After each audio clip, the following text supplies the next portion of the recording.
வணக்கம். ஆளுநரின் நிகழ்ச்சியை புறக்கணித்த அமைச்சர் டிஜிபி.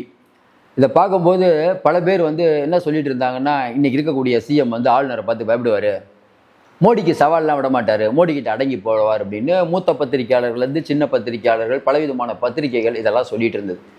இப்படிப்பட்ட சூழ்நிலையில் மனோன்மணியம் சுந்தரனார் பல்கலைக்கழகத்தில் இன்னைக்கு நடந்த பட்டமளிப்பு விழாவில் கலந்துக்க ஆளுநர் போகிறாரு. மாணவர்கள்லாம் நடுவில் மறிக்கிறாங்க.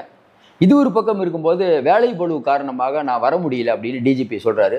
இன்னொரு பக்கம் உயர்கல்வித்துறை அமைச்சர் விஸ்வநாதன் அவர்கள் வரல. நிர்மல்குமார் அவர்களை கேட்கும்போது, ஆமாங்க தமிழ் தாய் வாழ்த்த 3வது அப்பான்னாங்க, அதனால் நாங்கள் புறக்கணிக்கிறது சரிங்கிறாரு. பார்த்துட்டு இருக்க மக்கள் இதை எப்படி பார்க்குறீங்க?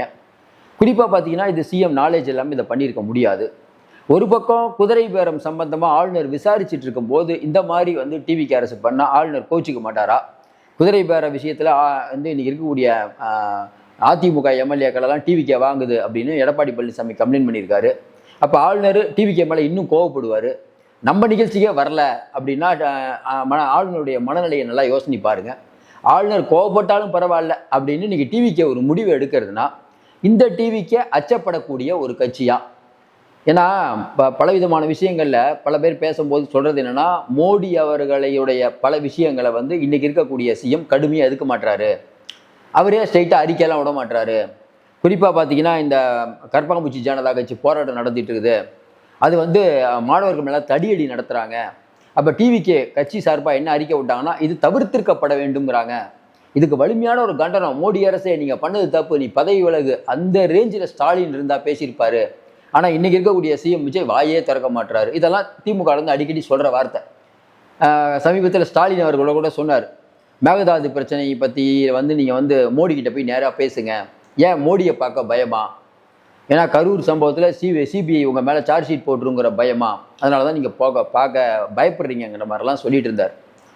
ஏற்கனவே நமக்கு தெரியும், இதே மாதிரி தமிழ் தாய் வாழ்த்து வந்தே மாதரம் இந்த பிரச்சனை, வந்தே மாதரம் குறிப்பாக வந்தே மாதரம் முதல்ல பாடப்பட்டது ஸ்டாலின் இருக்கும்போதே. ஆளுநர் மாளிகையில் அர்லேக்கர் அவர்கள் முன்னாடி பதவி ஏற்கிறாரு. அப்போ தமிழக முதல்வராக இருக்கிற ஸ்டாலின் ஆளுநர் மாளிகைக்கு போகிறார். அங்கே வந்தே மாதரம் பாடல் பாடப்பட்டது. அப்போ ஸ்டாலின் அவர்கள் என்ன பண்ணார்?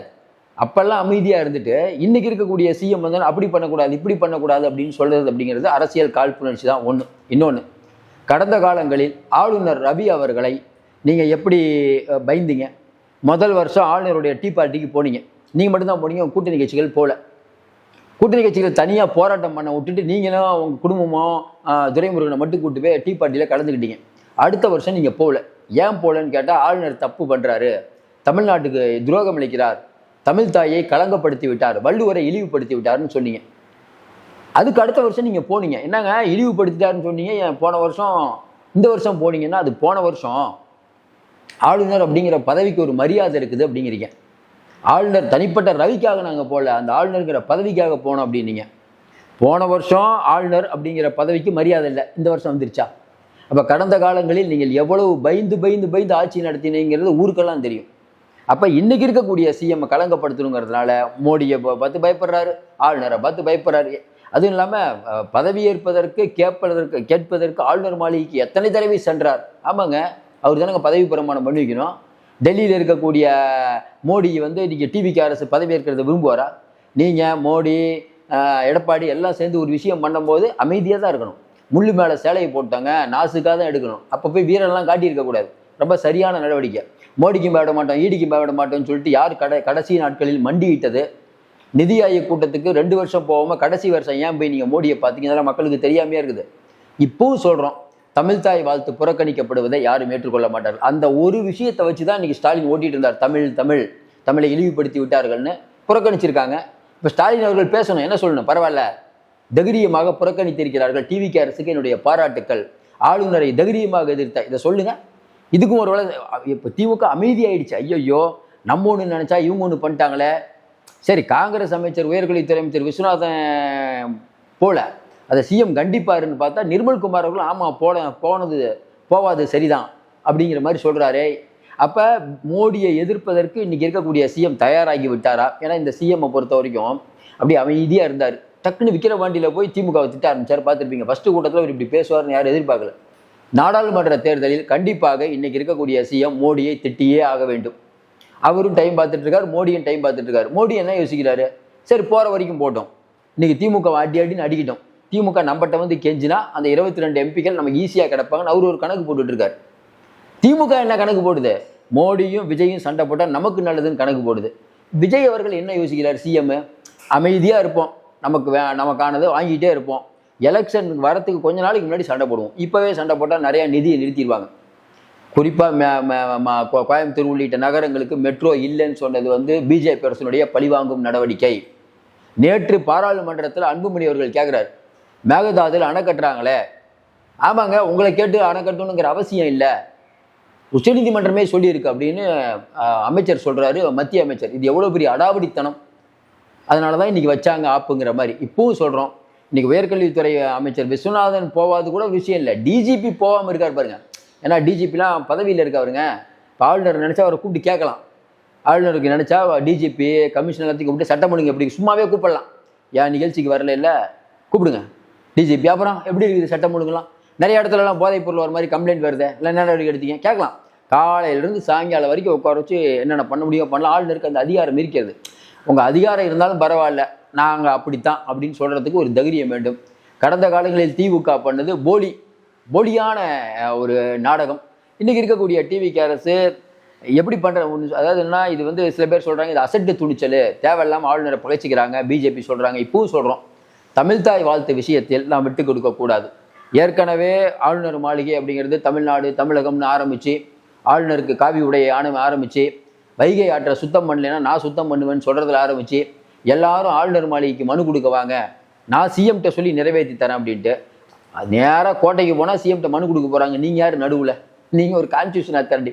பிஜேபி நிறைய காமெடிலாம் பண்ணோம். இப்போவும் சொல்கிறோம், தமிழ்நாட்டில் பிஜேபியோட எண்ணம் நிறைவேறாது. நீங்கள் நிறைய பேரை விட்டு சோதிக்கிறதான் தெரியுது. இப்போ ஒரு நடிகரை விட்டுருக்காங்க, தெரியும்னு நினைக்கிறேன் உங்களுக்கு.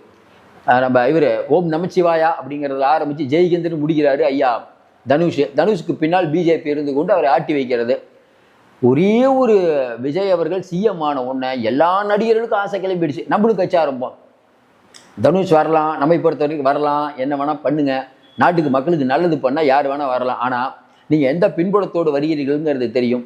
மக்களுக்காக வாழணும். நீங்கள் வந்து கடவுளுக்காக ஒரு கட்சி இருந்தால் அது பிஜேபி, அதனுடைய வழித்தோன்றலாக நீங்கள் வருகிறீர்கள், ஆன்மீக அரசியலை முன்னெடுக்கிறீர்கள். ஏற்கனவே ஆன்மீக அரசியலை முன்னெடுத்த ரஜினிகாந்த் அவர்கள் வீட்டில் இருக்கிறார். சார் எப்பயுமே ஒரு தடவை தான் அதிசயம் நடக்கும், டெய்லி அது நடந்தால் அது பேர் அதிசயம் இல்லை. பார்த்துட்டு இருக்க மக்கள் சொல்லுங்கள், தனுஷ் மிகப்பெரிய எழுச்சி பெறுவார் அப்படிங்கிற மாதிரி சில பேர் பிஜேபிக்காரங்க பேச ஆரம்பிச்சிட்டாங்க. நினப்பு தான் பொழப்பு கெடுக்குதுன்னு நம்ம சொல்லணும். உங்களுடைய மேலான கருத்துக்கள் வரவேற்கப்படுகிறது. அதனால் ஆளுநர் விஷயத்தில் டிவிக்கு அரசு தன்னுடைய அதிரடியை தொடங்கி விட்டதிலே சொல்லலாம். ரொம்ப அமைதியாக பண்ணுறாங்க. ரொம்ப மோடிக்கு பாட மாட்டோம், ஈடிக்கு பாட்டோம், ஆளுநரின் திமுறை அடக்குவோம், இப்படிலாம் பேசுறது இல்லை. பாஸ் நீங்கள் பண்ணுறது தப்பு, அதோடு நிறுத்திக்கிறேன். இதான் ரைட்டு. ஆளுநர் நீங்கள் பண்ணது தப்பு, அதோடு நிறுத்திக்கணும். சும்மா வாய் ஜவடால் விட்டுக்கிட்டு பின்னால் அவங்கள்ட்ட போய் காலில் விடக்கூடிய பழக்கம் இருக்கக்கூடியவர்கள் யார் என்று மக்களுக்கு தெரியும். தொடர்ந்து நிறைய அண்மை தகவலை தந்துட்டு இருக்கோம். தொடர்ந்து ஆதரவு கொடுங்கள். மீண்டும் சந்திப்போம். இது மட்டும் இல்லாமல் ஆளுநர் அவர்களுடைய அந்த அடாவடித்தனம் அப்படிங்கிறது பல ஸ்டேட்டில் எல்லை மீறி போய் கொண்டிருக்கும் போது இன்னைக்கு சிஎம்ஏ அமைதியாக இருந்தாலும் திருமா இருக்காரு, கம்யூனிஸ்ட் இருக்காரு, வைகோ இருக்காரு, அவங்க பார்த்துக்குவாங்க. இப்போ சிஎம்க்கு ஒரு நல்ல விஷயம்னா இவர் யாரையும் எதுக்க வேணாம். ஸ்டாலின் ஏதாவது பதில் சொல்லலாம், இனிமேல் வைகோ பார்த்துக்குவார், அண்ணன் திருமா அவர்கள் பார்த்துக்குவார். எப்படி வந்து கடந்த காலங்களில் திமுக ஸ்டாலினை யாராவது திட்டினா உடனே விசிகா வந்துடும். இன்றைக்கி அதே போல் விஜய்க்கு துணையாக இருக்கிறார், உடனே வயிறு எரிந்து கொண்டிருக்கிறது திமுகவுக்கு. கடந்த காலங்களில் நீங்கள் இந்த கூட்டணி கட்சிகள்லாம் என்ன பாடுபடுத்துனீங்க, இனிமேல் தான் நிறைய பேர் இருக்காங்க கூட்டணி கட்சி தலைவர்கள். ஜவஹர்லா வந்து கிளம்ப ரெடி ஆகிட்டார் நினைக்கிறேன். இனிமேல் எங்கள் சின்னத்தில் தான் நிற்பங்கிற மாதிரி சொல்கிறாரு. பொறுத்திருந்து பார்ப்போம். மீண்டும் சந்திப்போம். நன்றி, வணக்கம்.